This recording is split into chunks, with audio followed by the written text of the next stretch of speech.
This is the Comics Alternative Webcomics. Reviews of The Lost Oracle, Rickety Stitch and Gelatinous Goo, and Turncoat.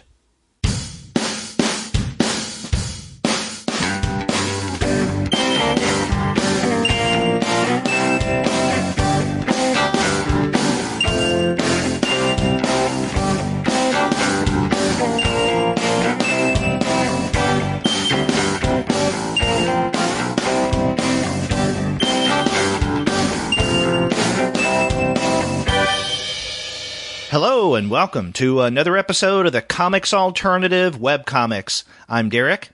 And I'm Sean, and we're two guys with advanced degrees talking about webcomics. That's right. And on this month's webcomic episode, we're going to be looking at three different webcomics. We're going to begin with Lo Brokoff's The Lost Oracle. After that, we're going to look at Rickety Stitch and Gelatinous Goo by Ben Costa and James Parks. And then we're going to wrap up with a recently completed webcomic, Ryan O'Sullivan and Plaid Klaus's Turncoat. But before we get into that fun discussion, we want to let all of you guys know that this episode of the Comics Alternative Webcomics is brought to you by the great folks at Discount Comic Book Service. Go to their website, dcbservice.com, for all of your comics pre-ordering needs.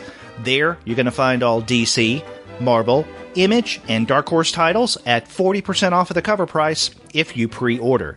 For all of the other publishers, you'll find that those discounts can be 20 to 35% off of the cover price, and every single month you're going to find some mind-blowing specials. Sometimes those mind-blowing specials will be at 45% off, sometimes at 50% off cover price, but often you can find discounts that are more impressive than that.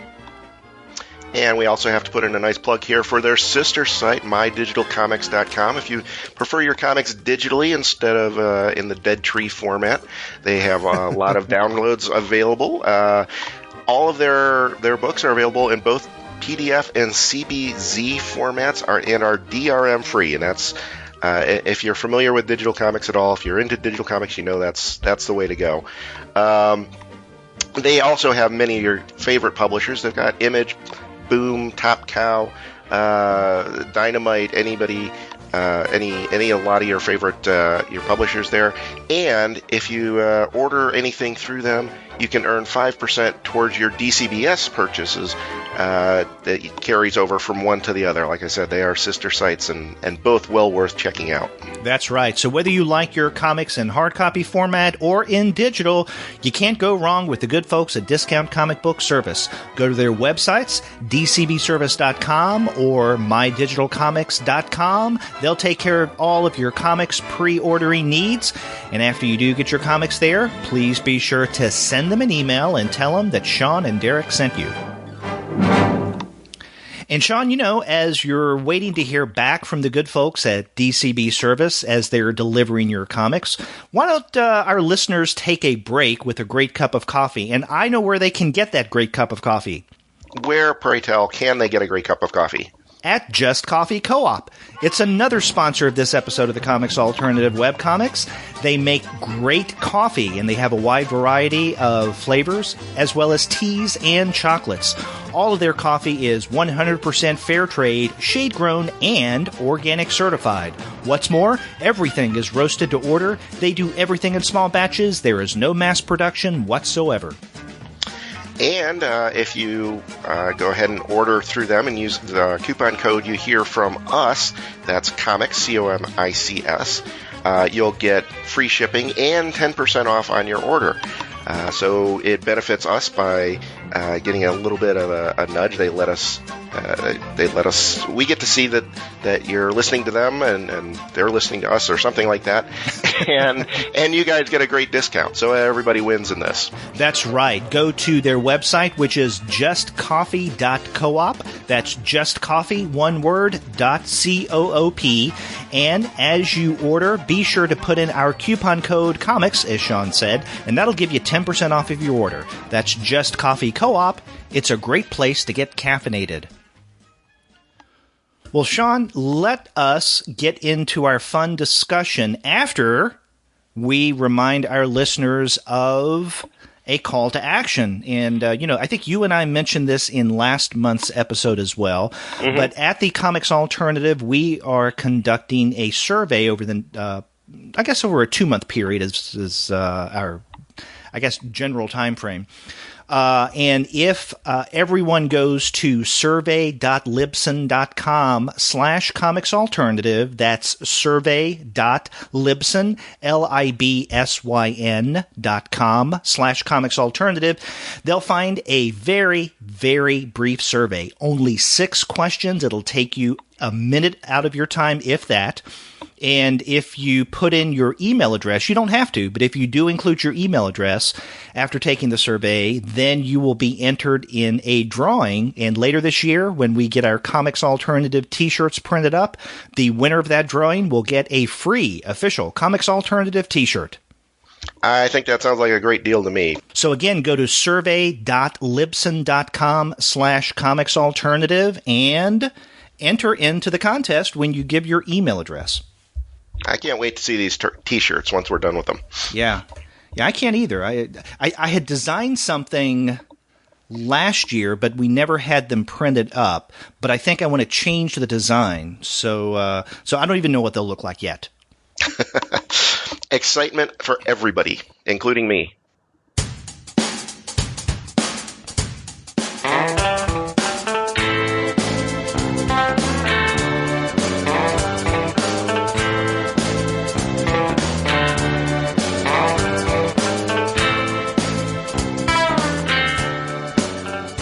So, Sean, let's go ahead and get into a discussion of the first title that we're going to be discussing this month, and this is Lo Brockhoff's The Lost Oracle. Mm-hmm. And I guess I'm pronouncing that first name correctly. Lo, it is L-H-O Brockhoff, and she is she Scandinavian, I believe? Yeah. Okay. So this is a webcomic that the address is thelostoracele.com. That's one word, thelostoracele.com. This began quite recently, really, July of 2015, and it's still going now. I think we've just recently gotten into the 3rd chapter, so if our listeners aren't aware of The Lost Oracle, then now's the time to get on board because you're here almost from the very beginning. Yeah, and that's always a great place to start, I think. When I think it can be intimidating, if you've got some of these larger, long-running comics, trying to jump into the middle of it after 5, 6 years. It's a little daunting, I think. But with only less than a year under its belt, it's a nice, easy way to kind of breeze into it. And you're not at the very start, which means that you don't have to wait to kind of figure out if you're going to like the story or not. You can start reading right away and get a decent chunk to figure out if you're into it. Yeah, and this is a really interesting story. It's something that I think that most, if not all of our listeners could quite easily and quickly get into. So for the uninitiated, how would you describe The Lost Oracle? Well, it's a fantasy story to start, and it's about a young girl, 17 years old, named Amra. And she's been raised by a guardian, not her father, but raised by her guardian in this abandoned ruins of a city, Blue Gold City. And she's never seen anybody else. She's never talked to anybody else. She only knows life through the guardian here. And so she's growing up kind of oblivious to the world, essentially. She doesn't know what's out. She assumes that she's being told that there's things outside, but that they're too scary and too threatening to really engage in as a young girl. Meanwhile, though, there is the rest of society is out there looking specifically for her because she is part of a larger prophet, or that is believed at least to be part of a larger prophecy, and something to do with, we don't have the full details yet, I don't think, but something to do with preventing the destruction of the world with the gods coming down and wreaking vengeance on the civilization for past misdeeds and that kind of thing. So as we're starting the story, Amra is just turning 17. She's just going back to the Guardian saying, hey, you promised I could go out into the world and see things as I've turned 17. So here now I'm 17. Let's go do something. And she's jumping up and down and happy and joyful as these citizens from outside are discovering her and come across her for the first time. That brings us up to, I think, whatever, like you said, the beginning of chapter 3, where we are now. Right. And even though we're only, and not completely 3 chapters into this story, I think that Brockhoff has nonetheless packed in a lot for what relatively little is there as a setup. So I think that she does a very good job at appropriate exposition in such a way that will get readers involved and into the story fairly early on, giving just enough information to keep you moving forward, while at the same time teasing us with certain bits of information that I'm just assuming we'll find answers to later on. A couple of those, I guess, teasers that I found particularly interesting. One deals with Amra. Now, you mentioned that she has, is being cared for by someone going by the name of Guardian, who is not her father. Her father, though, is a character by the name of Ambran, and we do see Ambran, and whereas Ambran is the biological father of Arma, he's a tree. Okay. Now, I'm going to say this again. Yeah, I was going to say, you need to let that loop through a couple of times. Amra's biological father, is a tree. Now, how that can happen, I don't know. We will find out more information in the installments to come, I'm assuming. And so I think that that's just one example of some of the mysteries that Brockhoff has set up in the initial chapters of this webcomic. Another one deals with storyline involving a prince or the princess of the Sarum Empire, Syeru, and I'm assuming I'm pronouncing that name correctly. It's Syeru, and I think it. Correct me if I'm wrong. I think this is in the second chapter.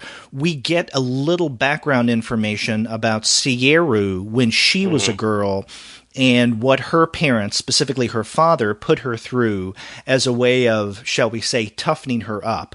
Right. And she has an encounter with kind of a creepy-looking being that, again, we're not given much information about who that creature is or what kind of effect she's had on Syeru, but we can guess at it. And in installments to come, I'm sure we're going to find out more about that, because right now, this princess, Syeru, seems to be the antagonist to Amra's protagonist status.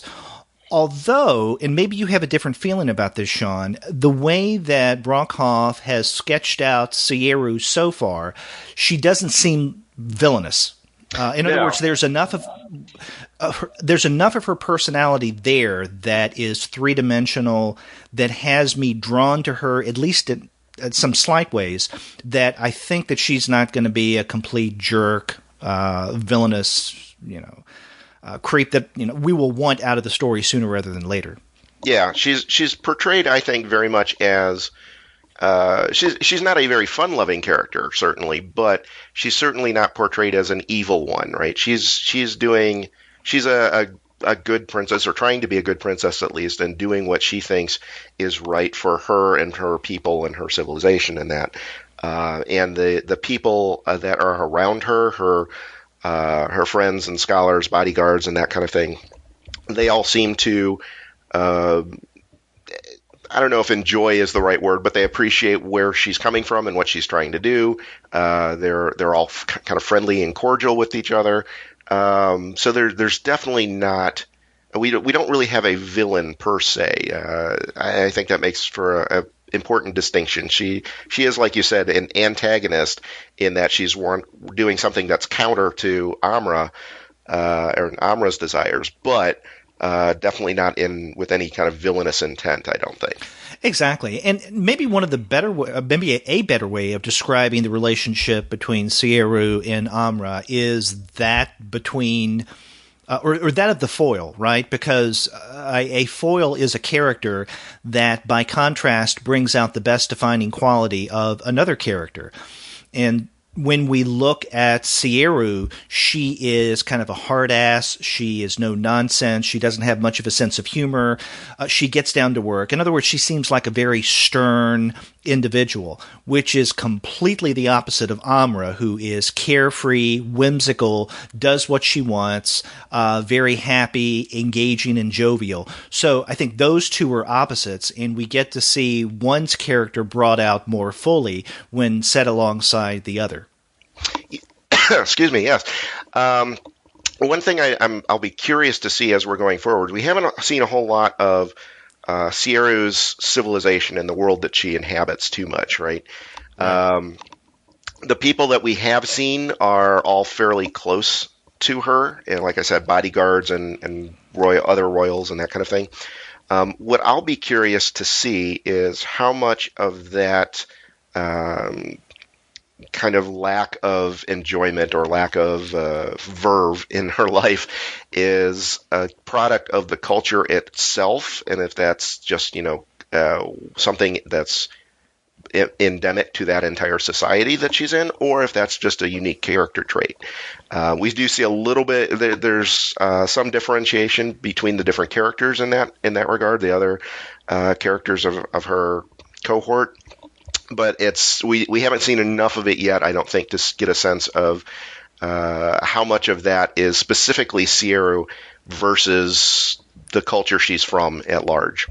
Yeah, exactly. Any kind of information we get about that culture is just fleeting as best. And it gets back to that passage that I was referring to earlier, where we see a flashback scene where Sieru is in a room with whatever this creature is that she's talking with, and her father's making her do this. I have a hunch that Sieru is the way she is because of the way her parents, specifically her father, has raised her. Because you're right, the people who are accompanying her on the journey to find the lost oracle, which we find out is Amra, they seem quite different personalities. And if you want to find out who these characters are, you can go to the link for the cast, which you'll find on the Lost Oracle website. And what Brockhoff does is she gives a quick synopsis of who some of the main characters, at least at this point, are. And in addition to Sieru, we get the two of the people who accompany her on this journey, and that is Vic. He's a scholar. I think you referred to him earlier. He seems, kind of a pleasant guy. He has a love of libraries, as his character description reveals. And then another one that is accompanying them on this expedition is Sira, who is Sieru's bodyguard. And I find her description interesting. It says, warrior from the north, inscripted in the service of the royal family after the Sarum Empire finally took the Sky Mountains.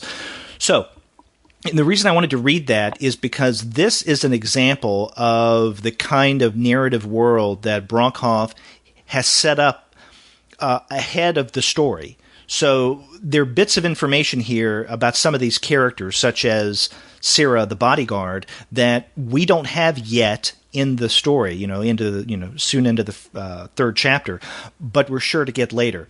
Another example of kind of a character description that hasn't really played itself out completely yet is with a character we see early on, Guardian. In fact, if you look at the cast page, the description of the Guardian is an old grumpy man trapped in the body of a man in his late 30s, legal guardian of Amra, also trapped in the abandoned ruins of the once great city. Okay, so the grumpy old man, I haven't really seen him enough to define him as grumpy as a main character trait. Maybe he is, and maybe this grumpiness will play itself out later. And then the body of a man trapped in his late 30s. I think, again, we've gotten little teases about what this might mean, but Brockhoff hasn't explained this yet. So, these character descriptions are just examples of a vaster narrative world that is sure to unfold and make this a much thicker, denser story.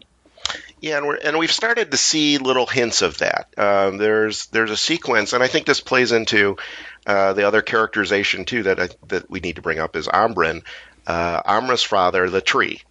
My Father the Tree. My Wasn't Father that a the sitcom? I think so, yeah. In the 1950s, I think. Yeah, yeah. Yeah,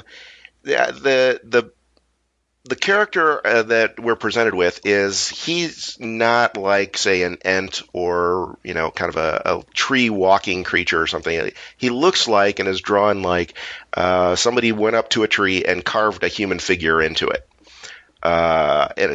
That's all he is. He just kind of stands there as a statue, as far as we can tell. And at first it looks like, to the reader, it looks like, okay, somebody just carved this figure of the human into a tree, and that's just, she's using that as a kind of representation of her father or something to that effect. But then there is a sequence a little bit later on where she has some kind of either mental or psychic communication with him, where he shows her flashbacks of his past, some of the things that have been going on that lead up to where we are in the story now, showing that, A, this is a real character, not just, hey, it's just somebody carved a tree, and B, that there is that diverse tapestry of history involved with the world that we're looking at. We've seen a little bit of that. Again, I think that was somewhere in the middle of chapter 2, if I remember. But that kind of speaks to the fact that we can probably expect to see more of that down the road as well. Exactly. Yeah. Again, this is a webcomic that we're coming to in the early stages, but this has a lot of promise. This is one that I would like to return to and keep up with. Yeah, and I think the other thing I want to point out, too, is just the art is absolutely gorgeous throughout. Particularly, she's got, as we said before, Amra and the Guardian are kind of stuck in this blue gold city by themselves, right? Mm-hmm. And the city's in ruins, and we see that, and we almost get. I don't think it's quite there yet, but it's almost to the point where the city itself is this other character, right? And Amra spends a lot of her time in the city, dancing around on portcullis and climbing the statues and just kind of running through the buildings and just enjoying being in the city and using it as a giant playground. And we see a lot of elements of that throughout. And Brokoff does a fantastic job illustrating that, I think. It's a lot of... It's not super hyper detailed, but there's a lot of depth in the lines that she does put on the page. Right. It reminded me of something we talked about a few months ago, Peter Wartman's Stonebreaker. Yeah, absolutely. Very, very similar artistic style, I think. Yeah, and not just with setting, I think, but even with characters as well. Mm-hmm, mm-hmm. I think maybe that probably the biggest differentiation, I don't want to get too technical into it, but probably the biggest differentiation is she's got a little bit, Brokoff has a somewhat finer line, I think, but a very similar style, I think, overall. And that's, I mean that in a positive way for both Wartman and Brokoff. I think they both do a fantastic job illustrating. I agree.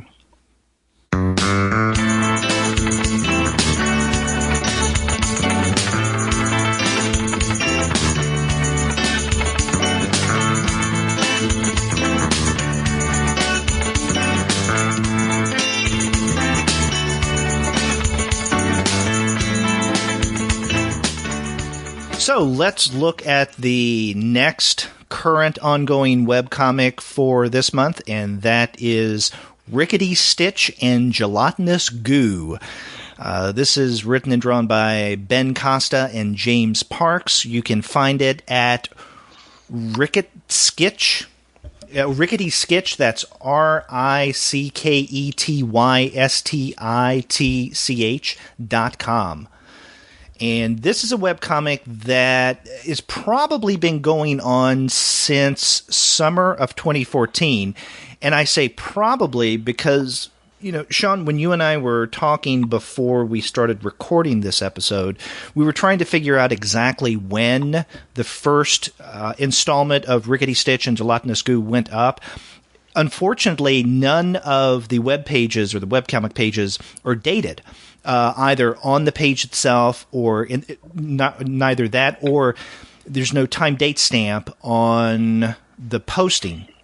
So we're going by one of the first reader responses, which is dated August of 2014. So probably around mid to late summer 2014. So not quite 2 years, I guess. This seems to have been going on. Yeah, and so there's a decent chunk of story they've got going here, which, we were just talking about how it's a little daunting. It can be a little daunting for some readers here, but I think it's still a fairly accessible story, despite the fact that it's been going on a little bit longer. It's not that hard to go back to the beginning. Obviously, you can just jump through with the navigation that they've already got on the site. But if you want to just start right in the middle of it, I don't think you'll be lost in reading the story, even if you just start on whatever page you happen to land on and just start reading from there. I think you're missing out because you missed the first part of the story, but I don't think you're missing any crucial details that you can't pick up along the way as well. Exactly. And we are into Chapter 15, and I don't think Chapter 15 has finished yet. And each chapter seems to be made up anywhere from 5 to 18, maybe 20 pages. So you're right. We do have a good bit of story so far, but as you pointed out, not enough to be debilitating. In other words, that if you've never read Rickety Stitch and Gelatinous Goo before, it shouldn't take you that long to play catch-up starting from the very beginning. And I think one of the things that will make the time go by quickly as you start from the beginning and come to the most recent installment that was, I think, maybe last week, is the fact that this is a fun read. And before you know it, time will go by just like that. I have to say, almost every single webcomic that we've been discussing on this series since we started this a little over a year ago now, I would wholeheartedly recommend, and I enjoy to one degree or another. This one is the one that I probably have the most fun reading, period, just because of the humor, because of the art, because of the adventure, just all of the above. This was a fun webcomic. Yeah, they've done a very good job here, I think, in balancing a lot of different aspects of storytelling. I mean, it's a fantasy story and set in a world with, a lot of your typical fantasy characters, right? You've got trolls and gnomes and demons and ogres and all that kind of fun stuff, right? Which could be written as a very, dour, stark, depressing kind of story if you want to, but they have a very lighthearted attitude towards it. Not straight up comedy, really, but there's a lightheartedness to it. And I think the comparison I'd like to make is with the early part of Jeff Smith's Bone. In terms of that's good. Yeah, in terms of they've kind of got that kind of fantasy setting. It's kind of got that mix of action and adventure and storytelling and comedy and humor, and it's kind of all mixed in there. I haven't found. I don't recall a specific stupid rat creatures moment here in Rickety Stitch, but it's that kind of attitude towards the setting, towards the tone, towards the storytelling in general, that they do a very good job of balancing all of those pieces, I think. Right, Costa and Parks. Now, let me see. I think both Costa and Parks write this, but Costa is the artist, correct? I believe so, yeah. Okay, so now we've been talking around Rickety Stitch and Gelatinous Goo, but we really haven't talked much about what this story is all about. That might be helpful. Yeah. So how would we encapsulate this? Well, like I said, it is a fantasy story. Rickety Stitch is a skeleton minstrel. He's walking around in minstrel clothes with bones sticking out and playing his lute, and followed along by this character Gelatinous Goo, who's kind of a blob, basically. Gelatinous glue. Gelatinous glue. Yeah. Or goo. Yeah, I said glue. I'm sorry. That's all right. He's probably kind of gluey, too, I would imagine, if it sticks to stuff. But they're just kind of meandering through this world. And Rickety Stitch is essentially trying to figure out who he is. He's kind of woken up as a skeleton, not realizing, not remembering who he was before he died. So he's assuming he was a musician or a minstrel or something to that effect. He remembers lyrics to songs. He remembers how to play the lute. He can sing, allegedly, debatably, according to some characters. But he doesn't know anything about his past life. He doesn't know who he was, who he came from, or where he came from, anything like that. So he's on this journey to try and discover himself. And as he's going along on this journey, he's encountering other creatures and other beings, and he gets wrapped up in some of those adventures in the process. All from trying to save the life of his Gelatinous goo character who's captured by an ogre, or in the process of that, trying to make friends with these small demon creatures to avoid some of the deep dark places of the Grimly Wood, I think it's called. Right. So there's this adventure quality as he's going along, trying to find out who he is and where he came from. Exactly. And, I really do like what the creators have done to set up this entire story that, as you put it, is basically Rickety Stitch's questions about himself, who he is and where he came from. I mean, that is the central image, or the central engine driving this narrative.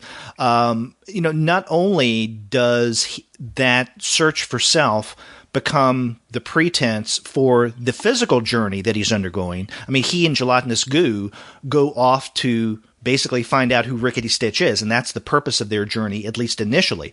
But it's also a larger motivation for the story as a whole.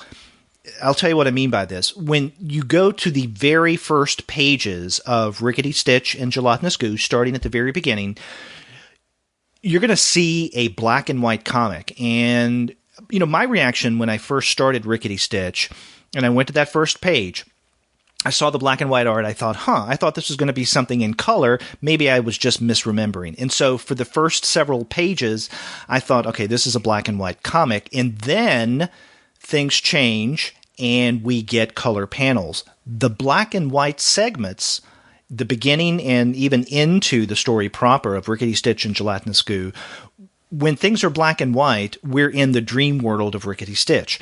And the way that this webcomic begins is Rickety Stitch's dream, or you could even call it a nightmare. He wakes up. He doesn't know where he is or what he needs to do. He is interacting, if you can call that interacting, with other skeletons. He's following them. He's part of a crowd. They're going somewhere. They encounter certain forces. And we really get no explanation of what's going on here. And then Rickety Stitch wakes up. And then everything is in color from that point until he has another dream. And so it's this dream that seems to be a part of the mystery about Rickety Stitch's background. Rickety Stitch doesn't know who he is, but he has these dreams. And as he and Gelatinous Goo are going on their journey, every now and again, there's a reference to something, or Rickety will hear something that'll kind of spark some kind of vague memory, kind of like the dream, maybe even a reference to the dream. And again, they're little bits of his past that are starting to come together for him, but he doesn't know why he doesn't remember or what actually his past actually was and where he's coming from. So I think that they have done an outstanding job of setting up this mystery and making it not only the main force propelling them forward on their physical journey, but also for the larger movement of the narrative as a whole. Yeah, and it's nicely set up too, in that even though we have these little side adventures, like I said, trying to save the Gelatinous Goo from the ogre and that kind of thing, and these kind of seemingly unrelated to this larger identity quest. They still kind of, all of these little side tracks still tie into that motive, even if that doesn't seem as obvious at first. And I think a prime one being the character of L. Nerman Fuddle, who is a gnome that gets introduced partway through the story. And Nerman Fuddle is Rickety Stitch basically has to go off to try and capture Nerman Fuddle for this ogre in exchange for the Gelatinous Goo's life. And as he does get to know Nerman Fuddle, and he's trying to trick him into returning with him to the castle with the ogre, we start getting a sense that maybe Nerman Fuddle here is not just some random gnome that the ogre wants to eat, but he seems to have some kind of larger knowledge, some larger backstory to put context to what all these little dream sequences and these little bits of memories that Rickety Stitch has. And I think we haven't seen it yet, but I think that's very much leading to Nerman Fuddle as a more central character central to Rickety Stitch's quest to find himself. Exactly. And, when we learn more about Nerman Fuddle and what he knows, along with another character, a unicorn, that's also part of the Grimly Wood, then they know some lore, some background that they're starting to see maybe connected in some way with Rickety Stitch's identity. Mm-hmm. Yeah, and I think the creators do a great job here in kind of weaving all these pieces together, right? So we've got this, like I said, we've got these little side quests and kind of stumbling across this unicorn in the middle of the Grimly Wood who doesn't seem at first to be anything other than a random encounter, and then we kind of pick up on not that any of them is a kind of a Deus Ex Machina character that's going to say, oh, here's all the resolution you need, but they all have little bits to provide. They have a reason for being there as part of the story, and that it not just as a random side quest or random encounter that has no real particular meaning. It all seems to tie together very nicely. Right. Another character that Rickety Stitch and Gelatinous Goo meet on their journey is Ziggly Dorgle Morkin. He's an imp, and they call him Ziggy for short because I think the first several times Rickety Stitch tries to pronounce Ziggly Dorgle Morkin, he always gets it mixed up. So after a while, it just says, call me Ziggy. So Ziggy is... I said an imp, so he has this mischievous side to him. And even though he is rather self-centered at times, doesn't necessarily do the right thing in certain contexts, you can't help but like him. Plus the way that he's drawn, he just looks cute. Well, that's a lot of that's actually one of the disarming things about the storyline, too, is that the way Costa is drawing all this. If you're familiar with Costa, I should point out, he did previously another webcomic called Pang the Wandering Shaolin Monk, which I quite enjoyed. He did that by himself, if I recall correctly. Has that same style in that there's a lot more cartoony flavor to it than what we'd see in the Lost Oracle. But that's not meant as a detraction by any means. It just means that you have a little imp character that can be portrayed as cute, and you can have this little gelatinous goo, this little blob of a character that's also cute, even though he doesn't even have a face. I'm still trying to figure out how that works. Yeah. Talking about the cuteness of these characters, the way that they're drawn, that brings me back to a point that you made early on when we started to talk about Rickety Stitch and Gelatinous Goo, and that is the kind of darker tone that this story takes at times. I think that's a really interesting contrast that Costa and Parks has set up, and that is, the art betrays a lighter tone most times, maybe not always. Because of the cuteness factor to some degree. But in many ways, that makes the darker messages that seem to be seeping through the story at times that much grimmer. Yeah, and I think that's I'll make the comparison again to Bone, and you kind of saw the same thing there, right? Jeff Smith has this very cartoonish style to his art. But then particularly towards the end of that story, things got very dark, and that provided a very dark, deep contrast to the earlier pieces and the cartoonishness of, a Smiley Bone or a Phone Bone or that kind of thing. And really set the story up for, the big drama towards the end of that. And I think we could be seeing something similar here too. Wow, there's a lot of bone today. There's a lot about, well, he is a character made of bone, so I think it's natural. Yeah. Yeah. Again, this is a fun comic, and at times it's comedic, at times it is more serious and adventurous, but it's one that I will definitely continue to come back to. When we do these shows, sometimes I will go back to and keep up with the webcomic after we discuss them for the month.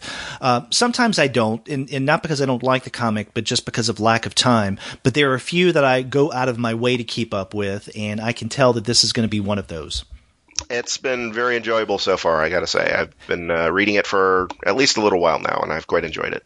Yeah, and it's the narrative world that I think is a big draw, in addition to the humor. And if you go to the website, again, it's RicketyStitch.com. If you click on the link that says lore, then you'll see what I'm about to describe here in terms of the thickness of the narrative world. Both Parks and Costa have created a realm that is much more than the story that we've gotten so far. So you'll find blog entries in the lore section on things such as Witter Pipes, the language of sorcery, the Lost Grove, what a lich is in this world, the tombs of Ur. In other words, what we have is the main story, Rickety Stitch and Gelatinous Goo, but then there's a much larger narrative context that is surrounding this storyline that we have so far. And in addition to the main storyline that these guys are telling, they're giving us little by little much more narrative, or I guess world building, as a part of Rickety Stitch and Gelatinous Goo. So there's a lot of potential here. I really appreciate that. Yeah, they've clearly put a lot of effort into just thinking about how this world works and how it operates. And even if you're seeing these little background characters in a tavern or something, they're not just thrown in at random, I don't think.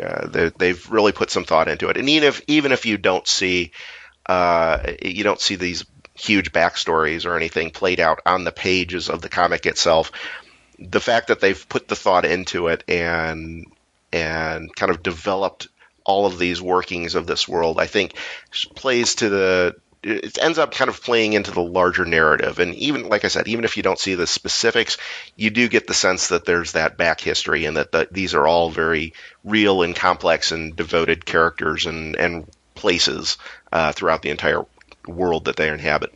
Yeah, exactly. And, we've been really singing the praises of Rickety Stitch and Gelatinous Goo, but it's not just us. If you go to their main website, you'll find that they have a bit of news that they announced a few months ago, and that is that the Rickety Stitch and Gelatinous Goo is going to be published by Knopf.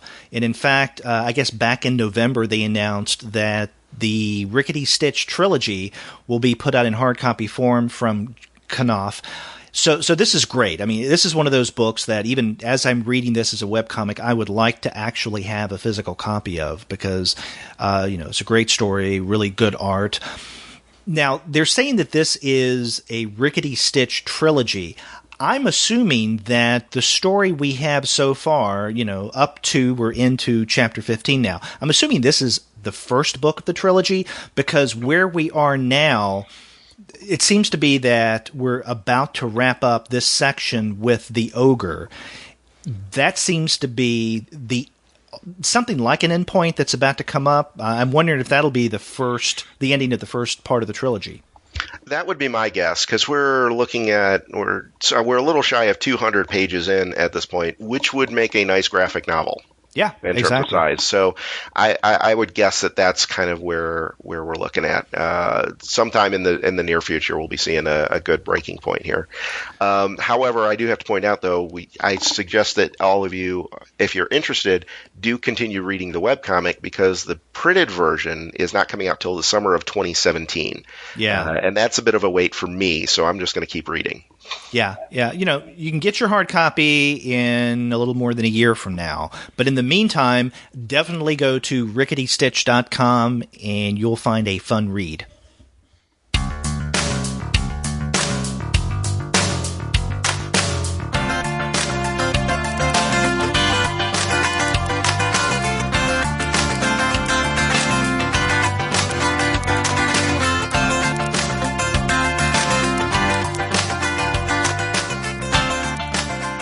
So, Sean, before we get to the last title we're going to be discussing this month, we want to remind our listeners that, you're listening to this podcast, your attention may be flagging a bit. Maybe you're listening to this right after having eaten lunch. And so, you've got the post-lunch sleepies. You need a little caffeine to wake you up, to get your attention. Well, the perfect place to find great coffee is Just Coffee Co-op. If you go to their website, justcoffee.coop, you'll find a variety of coffees, teas, and chocolates. And upon checkout, make sure that you use the coupon code COMICS. That's our coupon code, COMICS. That'll give you 10% off of your order. That'll be helping out us, the Comics Alternative, and you'll be getting great coffee. So that's justcoffee.coop. And now back to our regularly scheduled programming. And the already completed webcomic Sean and I are going to be discussing this month just wrapped up this past week. And that is Turncoat by Ryan O'Sullivan and Plaid Klaus. You can find this at turncoatcomic.com. That's one word, turncoatcomic.com. Now, this is, like I said, it just wrapped up, but it's a relatively short completed webcomic, and this is something that, if it's published in hard copy form later on, would make a decent sized book. It started in August of 2015 and lasted up until March 9th. So it's a containable story. It's not one of these that drags on forever. You're in, you're out, and it's a fun narrative. It absolutely is. And because what they've done is, I think this is the first superhero webcomic we've done, or super heroic, something kind of surrounding the superhero genre, I guess. It's not really, but what they've done is they've turned that idea on its head. It's not the straight up superhero type of mission. We're actually looking at it from the opposite point of view, from the side of the bad guys.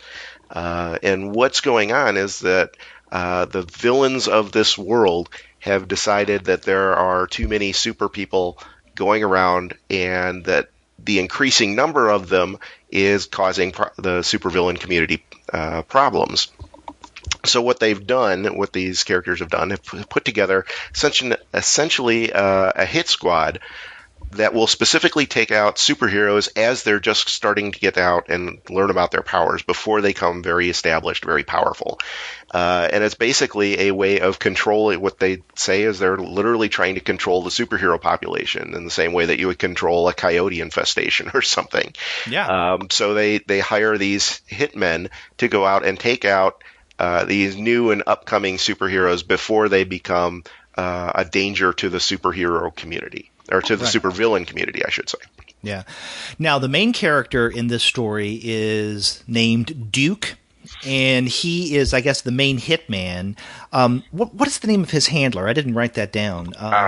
You know what? I missed that off the top of my head. Oh, yeah, because we get a good bit of him, but actually, the main character is Duke, and then arguably his ex-wife Sarah is another quite prominent character. I think much more prominent than Duke's handler.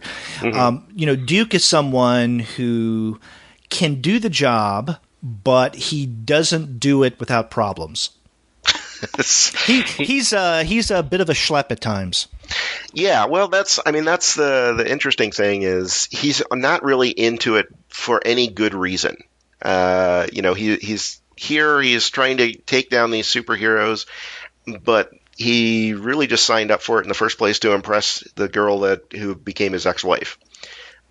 She was already an assassin, already going out doing this because that's what she was good at. That's what she liked to do. He just is doing it to make himself look good to her. And not a good motivation, I don't think. And not surprisingly, it does not end particularly well for him. And because he doesn't have this huge interest, this vast amount of training, he's not particularly good at it either. And I don't think we see him Actually, as I recall here, did he take out any of the superheroes throughout the entire thing? I don't think he No, did. no, in fact, that's part of the joke. When he goes on assignments, he's assigned a sidekick, and usually the sidekick is a lesser villain, right? Someone who is just not as adept as Duke, which is actually saying quite a bit because Duke is not really adept at what he's going out to do, right? Assassinate these superheroes. But what happens is someone else, usually his ex-wife Sarah, or whom we think to be his ex-wife Sarah, ends up taking out his targets, and then out of I don't know, frustration or anger or any number of reasons, Duke ends up sometimes inadvertently killing his assistant. So he's much better at taking out people who work for him instead of the superheroes that he sent out and hired to actually hit. Yeah, it's actually makes for a very interesting challenge, I think, from a creative standpoint. Is so we've got this protagonist. First off, is a villain. Second off, he's not a good villain. I mean, he's just not very effective at it. Third off, he's an asshole, which we didn't cover before, but he is. Right? Yeah, that's a good way of describing him. I think, and then on top of that, he's got this not only an inability to do his job well, but he's doing it so badly that he's killing out his partners. There's like almost nothing redeemable about this character, and yet O'Sullivan and Klaus have made him the protagonist. I think that's is particularly challenging, even to attempt. But I think they've done a good job at making it and telling a good story, making it interesting, despite all of these things that they kind of have stacked against themselves almost. Yeah, exactly. And you're right. He is a big asshole. That is probably his biggest characteristic, I guess, defining characteristic. And so there's really nothing that we admire, or at least I admire, about Duke. There's no quality to him that I think, I can empathize with the situation. I want to be like him in any way. But I think one thing that draws me to this character is I feel sorry for him. I mean, he is such a pathetic character that you can't help but have at least a little affection for Duke in what he's doing. And also there's something about the car wreck experience here, right? It's like you don't want to look at the wreck as you're driving by, but you just can't help but look. And that's the character Duke here. He keeps doing things wrong. He keeps acting like a big jerk. He pushes away and alienates everyone around him. And yeah, I'm turned off by that. But at the same time, I'm fascinated about this character that is such a loser. I have to see what makes him tick. Yeah, it's and I think there's a lot going on there. And one of the things that I find interesting too is because of one of the reasons he is a loser too is he's kind of stuck in this old relationship with his ex-wife that we talked about a little bit, and there's a lot goes on throughout the story where he's talking with her mostly through the phone, but he's talking with her. And he's, clearly hasn't gotten over this relationship that has ended, if I remember correctly, a couple of years prior to when the story starts. And he's just not moving on. He's still stuck in this rut and not really thinking about progressing and moving himself forward. And it's really not till it almost seems like it ought to be a character journey, but he really doesn't move anywhere from that for the majority of the story. And it's only in the last, almost the epilogue, really, that we really get a sense that he's able to move on and start a story that he deserves to have, I think. But that's not been that hasn't been what we saw throughout the entire story so far. But that what we did see was very interesting in that how he wasn't able to move on, and I think there was almost a rooting for him because you felt sorry for him, because you could see that these are the problems that he's continually setting up himself for. I think there's an encouragement to try and see him move on from not only this relationship, but all of the kind of bad decisions that he's making throughout his life. Right. I mean, he's so stuck in the past that it becomes delusional, right? He can't accept the fact that the little boy that he calls his son is not his son, even though he seems to believe that that's his son. It's actually the son of his ex-wife, Sarah, and Sarah's new husband, Ron. And, Ron's a nice guy. There's nothing bad about Ron. And the kid that they have seems to be a nice kid, and Duke seems to really get along well with this little boy, but that's not his son. But it's almost as like he, is just deluding himself, thinking that he's in a reality that doesn't exist. So, a lot of the context surrounding the protagonist, I think, is one of the big appeals to Turncoat. Now, for me, another big appeal is what the creators do with the superhero genre, specifically playing around with certain superhero types and even specific heroes that we know about and how they satirize those characters. And I don't want to give too much away here, so I won't go into a lot of detail about what role this character plays. But one of the central heroic figures of Turncoat is a Batman knockoff called the Black Prince. And the way he's treated in this webcomic is a big part of the appeal for me. Yeah, there's actually I think there's an interesting thing going on there too. Is that because we not only obviously there's a lot of hero analogs like you just said, Black Prince being not only a Batman specific analog, but a Batman that's familiar with and a part of the Justice League. Right. So we have the Superman analog, we have the Flash analog, we have the Wonder Woman analog. We've got all those characters. And it's an interesting, I think, the Hulk. There's the Hulk. There's the Hulk. Yes, yeah. We got all of them. But what I think is particularly interesting is that by showing the Batman character in the broader context of these other heroes, and taking the Batman character really to the conclusion that he should probably have taken in the DC mythos itself, right? It's kind of the similar idea to what Alan Moore did with Rorschach, right? He said Rorschach was basically, this is what happens when you do a Batman type of thing, right? In reality, you would go this nuts.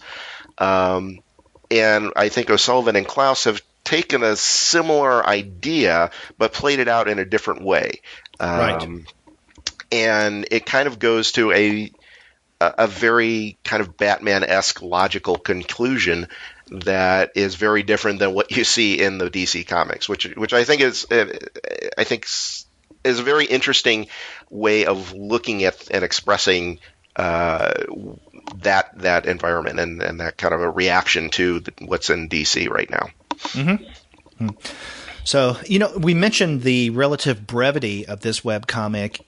It's divided into 6 chapters, or I guess you could call it 6 issues, because that's what they're called on the website, on the webcomic site.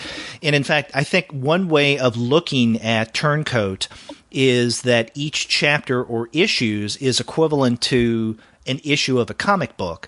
And just as with individual issues of comic books, after, let's say, anywhere between 4 and 6, you put them together and you have a trade. Well, I think that's what you have here. You have 6 different chapters or 6 different issues taken together make what would be an equivalent of a nice trade in hard copy form. Yeah, and as a matter of fact, they're actually running a Kickstarter right now to collect and print this story as a hardcover graphic novel. My understanding is that they actually had the stories done and completed, like whatever it was, 8-10 months ago before they even launched it as a webcomic. Specifically ran it as a webcomic a while to generate interest, and then now that they're just finishing up the webcomic, turning around and doing the Kickstarter to promote it as a graphic novel now. I think they're about halfway through the campaign as we're recording this, and they've already surpassed their initial goal. I don't know if I don't see any stretch goals off the top of my head, but they certainly have room to look for some. But yeah, I think it works as a very nice single package. I think it works very well in that context, and it'll look very, very handsome when it's printed up, I think.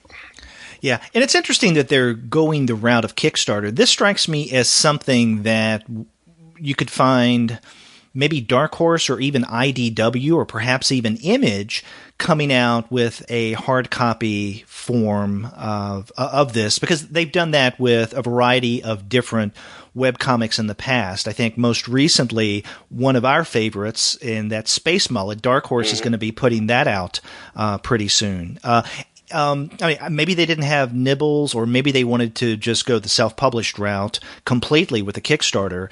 But yeah, they're doing this on Kickstarter. So if you go to Kickstarter, do a search on Turncoat, you'll definitely find it.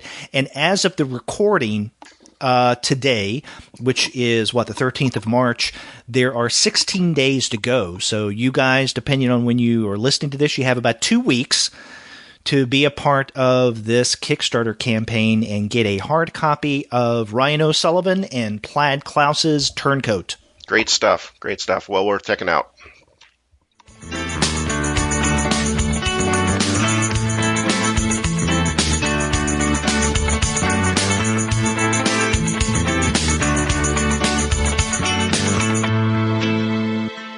You know, all the comics we've discussed this month are worth checking out. We started off with Lo Brockhoff's The Lost Oracle. After that, we went to Rickety Stitch and Gelatinous Goo, written by Ben Costa and James Parks, with art by Ben Costa. And then we wrapped up with a discussion of Ryan O'Sullivan and Plaid Klaus's Turncoat. All great stuff, yeah. Mm-hmm. And if you want to check out other great comics, you would do well to visit the website of our sponsor, and that is Discount Comic Book Service.